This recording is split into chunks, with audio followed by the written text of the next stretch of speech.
안녕하세요. 한반도 안보전략연구원 정성학 연구위원입니다.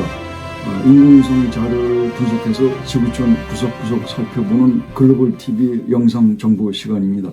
오늘은 평북 선화동 정치범 수용소가 철거됐다는 소식과 함께 북한 통전부장 리성원의 팔뚝욕과 망언에 대해서 알아보겠습니다. 먼저 평안북도 피영군 선화동에는 정치범 수용소, 즉 27호 관리소가 있었는데 근래 들어 시설을 전면 철거하고 수감인을 다른 곳으로 이전한 것 같다는 내용부터 살펴보겠습니다. 지난해 8월 자유아시아 방송과 미국의 소리 방송 등 외신에 의하면요, 북한이 평북 피영군 선화동에 노동교화소를 신규 운영한다는 보도가 있었습니다. 미국의 북한인권단체 북한인권위원회 HRNK의 2021년 8월 26일 보고서를 인용한 것인데요.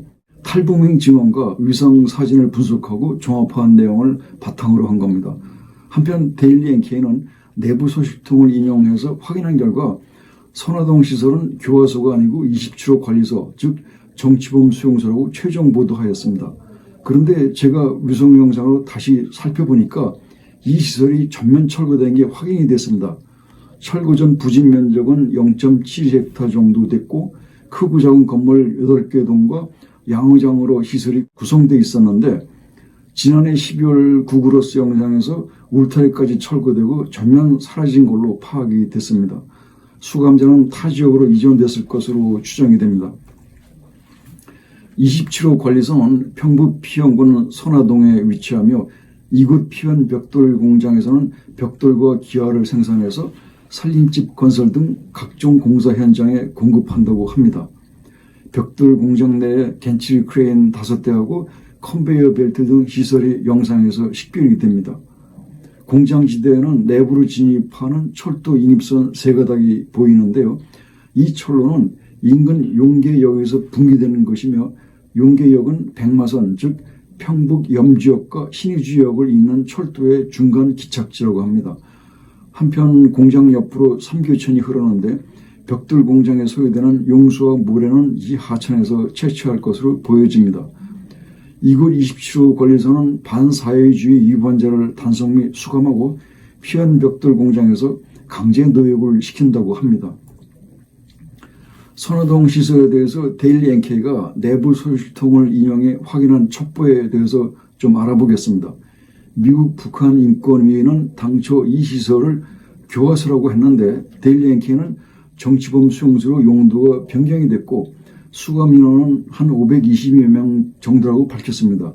이어서 데일리 NK 내부 소식통에 의하면 당초에는 교화국 단련대에서 피원 벽돌 공장을 운영하며 수감자들을 강제 노역을 시켰었는데 최근 이곳 운영 주체가 사회안전성이 운영하는 관리국으로 넘어갔다고 합니다.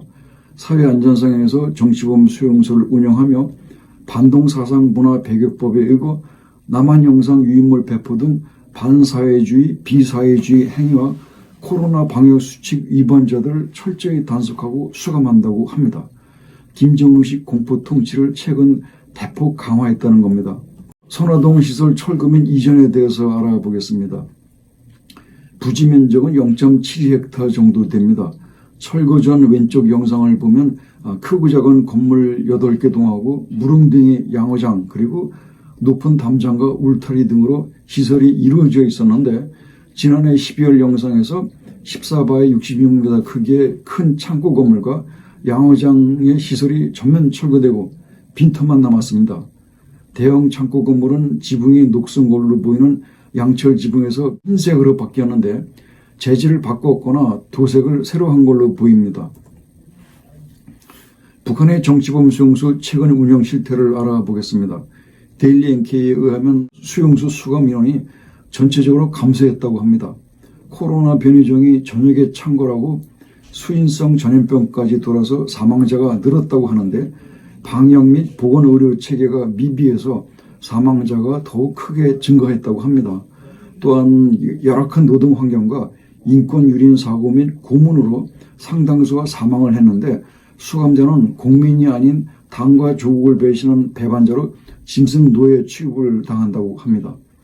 북한 전체 수용소 수감 인원 현황은 2020년 3월 20만 9천 명에서 지난해 7월 23만 2,400명으로 늘었다가 그리고 올해 6월 들어서 20만 5,800명으로 11.4%가 감소했다고 합니다. 이는 코로나가 시작되면서 남한 영상 유입물 차단과 함께 방역수칙 위반자 단속 등으로 수감자가 늘었다가 수용소 내에 질병이 돌고 사망자가 급증하니까 다시 인원이 줄어든 것으로 보고 있습니다. 북한 정치범 수용소 수감 인원 현황입니다. 데일리엔키 지난해 7월 보도자료에 의하면요. 14호 관리소 등 7개 정치범 수용소에 23만 2,400명 인원이 수감되어 있는 걸로 파악이 됩니다. 평산관리소는 인원이 불명인데요.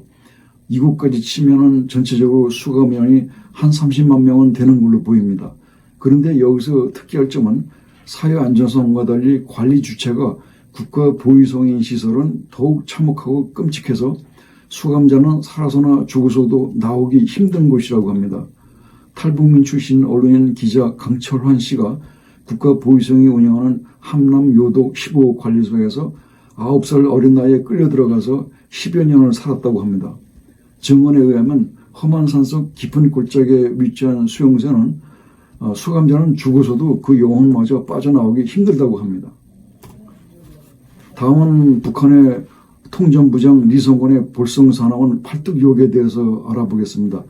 사진에서 리성건이 팔뚝욕을 하고 있는데 앞에 마주 앉은 이는 문재인 정부 조명균 초대 통일부 장관이라고 합니다. 자라나는 어린애들 볼까봐 부끄러운 모습입니다. 참으로 기가 차고 어이가 없습니다. 공개석상에서 나이살 먹은 사람이 이게 뭡니까 도대체. 문재인 정부 들어서서 2018년 판문점 평화의 집과 통일각에서 남북 고위급 회담이 수차례에 걸쳐서 열렸습니다. 회담 대표로 남측에서 조명균 통일부 장관, 북측에서 리성건 조평통위원장이 단골로 참석을 합니다. 팔뚝욕 사진의 출처는 NK지식인연대 대표 탈북민 출신 김은광 씨 유튜브에서 캡처한 겁니다. 촬영 시기는 미상입니다. 그런데 리성건 팔뚝욕이 누구를 향한 건지 모르겠습니다. 마주 앉은 이는 조명균 통일부 장관이라는데 대한민국 국민 모두를 향한 것 같습니다. 참으로 볼성사나운 모습으로 심한 굴욕감을 안겨줍니다. 리성건이가 어떤 인물인지 알아봤습니다. 올해 6월 통전부장으로 새로 임명이 됐습니다. 나이는 50대 후반에서 60대 중반이라는데 60년생 GT라는 추정에 유력합니다. 그러니까 지금 우리 나이로 63이 됩니다. 생긴 것도 꼭 쥐같이 생겼습니다. 출신은 평양 또는 개성이고 말투는 경기 북부 방언을 사용한다고 합니다. 기질이 다혈질이고 직설적이며 잘 훈련된 회담통이라는데 도를 넘는 무례한 발언과 행동을 일삼아 가끔 무리를 일으키기도 합니다. 냉면이 목구멍에 넘어갑니까? 라는 발언으로 많은 이들을 놀라게 한 바로 그 작자입니다. 나이는 저보다 한 살 아래 동생입니다. 제가 이성건이에게 한마디 하겠습니다. 이성건 간나동무 못된 버릇 좀 고치라고. 어린애들 보기 부끄럽지 않나? 리성건이는 이민군 출신이며 천안함 폭침 주범인 김영철과 더불어 군부내 대남 강경파라고 합니다. 판문점 대표부에서 대부분 근무했고 2010년 3월 천안함 피격 사건 배후 인물의 하나로 지목받고 있습니다. 남북 고위 장성급이나 군사 실무회담에서 북측 대표로 여러 번 나왔고요. 2018년 2월에는 평창 동계올림픽 개막식과 폐막식에 모두 참석했다고 합니다. 리성건의 악명 높은 망언에 대해서 알아보겠습니다. 냉면이 목구멍에 넘어갑니까? 라는 건데요. 2018년 9월 평양 옥류관 행사에서 남측 대기업 총수들을 겨냥해서 나온 발언이라고 합니다. 대기업 총수들 중에는 80대 노익장도 식사를 하고 있었다는데요. 기본 소양 없고 무식하고 인성 나쁜 이미지를 강하게 심어줬습니다. 리성건 망언에 대해서 당시 우리 문정부 대응에 대해 알아보면요. 북한과 남한의 농담 수위가 같지 않다. 북에서 그냥 농담처럼 주고받는 말일 수도 있다고 논평을 했고 리성건 냉면 발언 아무도 들은 사람 없다더라며 가짜 뉴스를 몰면서 처음부터 없던 일로 진화하려고 대변인 노릇을 하면서 애를 썼습니다. 리성건이가 일 저지르고 우리 문정부가 주워 담느라 수고했고 참 애 많이 썼습니다. 이어지는 리성건의 남북회담장 기행에 대해 알아보겠습니다. 2018년 연합뉴스 등 당시 언론 보도를 보면요. 리성건의 태도가 회담장에서 갑자기 돌변한다고 합니다. 회담장에 기자들이 들어오고 방송 카메라가 돌면 나긋나긋 조용조용한 목소리로 미소 띄우고 눈웃음 치면서 점잖게 담화를 한답니다. 그러다가 기자들이 출소하면요. 그때는 갑자기 돌변해서 눈 부릅뜨고 눈알 부라리며 험상궂은 악마의 표정으로 가진 독설을 거침없이 쏟아내면서 상대방을 제압을 한답니다. 심장 약하고 소심한 사람은 충격받고 아마 놀라서 크게 위축될 것 같습니다. 이러한 리성건의 돌출 행동과 망언에는 그 배경에 윗선의 지시와 묵인하에 대남 악역을 수행한다는 설도 있습니다. 회담장에서 기선제압하기 위해서 각본에 의해 의도적으로 기획된 기행과 망언일 수도 있다는 겁니다. 2018년 6월 1일 판문점 평화의 집에서 열린 남북 고위급 회담에서 남측 조명근 통일부 장관과 리성건 조평통위원장이 악수를 나누고 있는 모습입니다. 시원하게 벗어진 이마와 기분 좋은 인상에 미소로 살짝 웃음 짓는 모습인데요. 기자들 나가고 나면 또 어떤 악마의 모습으로 돌변할지 겁이 납니다. 조명근 전 통일부 장관이 당시 가슴앓이 좀 했을 것 같고요. 저 장관이 회고록을 쓴다면 리성건에 대해서 어떻게 기소할지 참 궁금합니다. 리성건 기행과 망언에 대한 우리의 대응 방안에 대해서 정리해 봤습니다. 만약 우리 각자가 남북회담 남측 대표가 돼서 회담에 나갔다고 상상해 보겠습니다.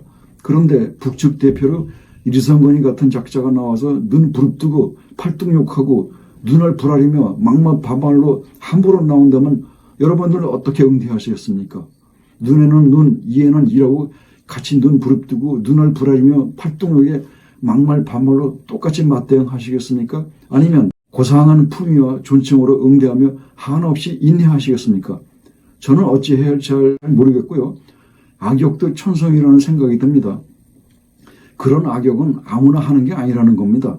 저는요, 새가슴이라서 세상 살면서 또는 회의석상에서 리성건이 같은 인간 제발 안 만났으면 좋겠습니다. 팔뚝욕 처먹기 싫어서라도 꿈에서도 안 만나길 바라면서 오늘은 이만 여기서 마치겠습니다. 시청해 주셔서 감사합니다.